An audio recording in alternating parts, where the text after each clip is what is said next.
మాజీ CM YS Jagan పర్యటనలో భద్రతా ఏర్పాట్లపైన మాజీ మంత్రి తానేటి వనిత సంచలన వ్యాఖ్యలు చేశారు. దేవరపల్లి పర్యటన సందర్భంగా హెలీప్యాడ్ వద్ద పర్యటన ప్రాంతంలో తగిన స్థాయిలో పోలీసు బందోబస్తు ఏర్పాటు చేయలేదని ఆరోపించారు. జగన్ తోటి ఫోటోలు దిగేందుకు ప్రజలు ముందుకు రావడంతో జరిగిన తొక్కిసలాటలో ఓ మహిళకు చెందిన షాప్లో దేవతామూర్తి ఫోటో కింద పడిందని, దాన్ని కూడా టీడీపీ నేతలు రాజకీయంగా ప్రచారం చేయడం సరికాదని తానేటి వనిత విమర్శించారు.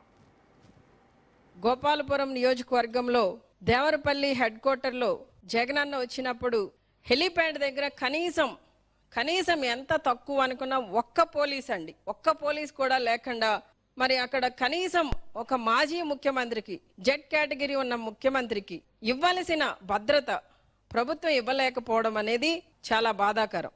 తర్వాత అక్కడ నుండి మేము బయలుదేరి టొబాకో బోర్డుకి వెళ్ళడం జరిగిందండి. మార్గ మధ్యంలో అక్కడ ఎన్నో షాప్స్ ఉన్నాయి, ఎన్నో చిన్న దుకాణాలు అవన్నీ ఉన్నాయి.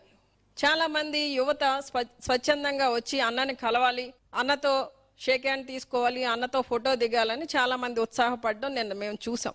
ఆ రోడ్డు పక్కన ఉన్న ఒక దుకాణం, ఈ లక్ష్మి గారి దుకాణం, ఆ దుకాణంలోకి గబగబా వెళ్ళి పరిగెత్తి వెళ్ళి వారి పైకి టెర్రస్ మీదకి వెళ్ళి ఏదో ఫోటోలు దిగడానికి వాళ్ళు పరిగెత్తినప్పుడు వీరి దుకాణంలో ఒక చిన్న టేబుల్ మీద దుర్గాదేవి మాత ఫోటో ఉంటే అది వాళ్ళందరూ పరిగెత్తే క్రమంలో అది కింద పడిపోతే దాన్ని కూడా భూతద్దంలో చూస్తూ ఏదో కావాలని దేవతల్ని కించపరుస్తున్నారు, ఇసిరేశారు అని మాట్లాడుతున్నారు.